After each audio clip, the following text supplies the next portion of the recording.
بیریا town والے دیتے ہوں گے رشوت؟ دیکھیں یہ آپ کو میں بتاؤں اس چیز کا مجھے کوئی سروکار نہیں ہے کہ وہ دیتے ہیں یا نہیں دیتے. مجھے میرے تک کوئی پرابلم نہ آئے مجھے اس چیز کا سروکار ہے. بحریہ ٹاؤن وہ ملک صاحب نے کہا ہے کہ ہم پہیہ لگاتے ہیں. ملک صاحب نے آن دا ریکارڈ ایک بات کہی ہے تو ظاہری بات ہے وہ اس سسٹم کو جانتے ہیں پہچانتے ہیں. اور میں آپ کو بات بتاؤں کہ میں عالم نہیں ہوں لیکن اگر حق کا کام کرنے کے لیے بندے کو پیسے دینے پڑ رہے ہوں تو اس کا مطلب ہے سسٹم کا فیلئر ہے نا. یہ انسان کا تو فیلئر نہیں ہے کہ آپ ایک اپنا حق لینا چاہ رہے ہیں. آپ کو ایک گورنمنٹ آف پاکستان یا ادارے ایک چیز پہ الاؤ کرتے ہیں. فار ایگزامپل کہ آپ گھر بنانا چاہتے ہیں. نہیں اب یہاں پہ بھی توکل ہونا چاہیے نا.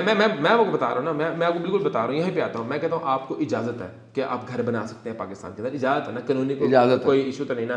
آپ پلاٹ لیتے ہیں, آپ گھر کی تعمیر شروع کرتے ہیں, وہاں پہ ادارے کے لوگ آتے ہیں, وہ کہتے ہیں نہیں یہ شروع کرنے دینا, اس میں فلاں فلاں یہ ایچز ڈالتے ہیں, ٹھیک ہے.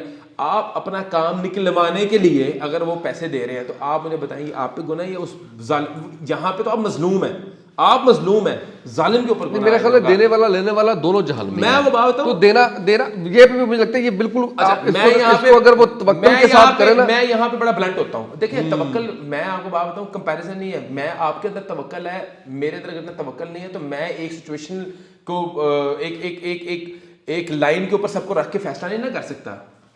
توکل تو ہونا چاہیے, میں یہ کہتا ہوں, اور کھڑے ہو جانا چاہیے, ظالم کے خلاف کھڑے ہو جانا چاہیے, ٹھیک ہے. لیکن کئی بار ہر بندے کے اندر نہ اتنا توکل ہے نہ اتنا حوصلہ ہے. نہیں لیکن وہ جیسے آپ دیکھیں جیسے سود کو جسٹیفائی نہیں نا کیا جا سکتا, ایسے رشوت کو بھی جسٹیفائی نہیں کیا جا سکتا. میں بتاؤں ہم نے جسٹیفائی نہیں کیا, لیکن میں آپ کو اگر اپنا وہ بات بتاؤں, اور اس میں آپ علماء سے بھی رائے زیادہ لے سکتے ہیں اور علماء اس میں بہتر فیصلہ کرتے ہیں. اگر آپ کا جائز کام پھنس رہا ہے, جیسے پورٹ کے اوپر کنٹینر آتے ہیں, ہر بندے کو پتا ہے کہ پورٹ پہ رشوت دیے بغیر کنٹینر نہیں باہر نکل سکتا. تو اگر آپ کے اوپر ظلم ہو رہا ہے اور سسٹم انوالوڈ ہے پہ ظلم کرنے کے لیے, اور اگر پیسے دے رہے ہیں آپ کو تو کوئی حد نہیں نافذ ہوگی. یہ میں آپ کو بڑے وثوق کے بعد بات کر رہا ہوں. آپ مظلوم ہیں اس کیس کے اندر. تو اگر آپ کے سسٹم کے اندر ایک فلا ہے, یا تو پھر سسٹم کے خلاف آواز اٹھا لیں, احتجاج کریں, لیکن اس کا کوئی نتیجہ نہیں نکالنا. اب بات یہ ہے کہ سسٹم کے اندر کیونکہ ایک فلا ہے تو کئی بار اور ہاں اگر آپ کو یہ کنسیپٹ میں آپ کو بتاؤں, رشوت دینے اور لینے والا جہنمی ہے, لیکن اس میں آپ کو یہ بھی دیکھنا ہے کہ آپ رشوت کے آپ ایک جائز کام کرا رہے ہیں, جائز کام, اس کے لیے آپ کو رشوت دینی پڑ رہی ہے, تب آپ مظلوم ہیں, تب آپ پہ گناہ نہیں ہے. یہ میں بڑے وثوق کے ساتھ بات کر سکتا ہوں جتنا ہم نے اسٹڈی کی ہے.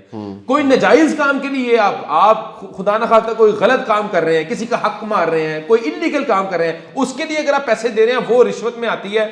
اور اگر جو بھی ایک معاملات ماضی میں ہم نے بھی دیکھے ہیں جو ہاؤسنگ سوسائٹیز کے اندر بھی ہوئے ہیں, اور جو بھی معاملات ہوئے ہیں اس میں تو ظاہری بات ہے حرام کا عنصر آتا ہے. لیکن اگر آپ پہ اسٹریٹ کام کر رہے ہیں, کوئی بندہ آپ سے پیسوں کا تقاضا کر رہا ہے اور آپ کو بلا وجہ کی کوئی ہرڈلز کریٹ کر رہا ہے, اس میں اگر آپ کو جان چھوڑانے کے لیے پیسوں کا سہارا لینا پڑتا ہے تو سم ہاؤ میں یہ کہتا ہوں اس کے اوپر یہ لاگو نہیں ہوتا ہے رشوت کا فلسفہ کہ وہ ایک حرام کام کا مرتکب ہوا کیونکہ اس کے اوپر ظلم ہوا اور سسٹم نے کیا ظلم. سسٹم صحیح کرنے کی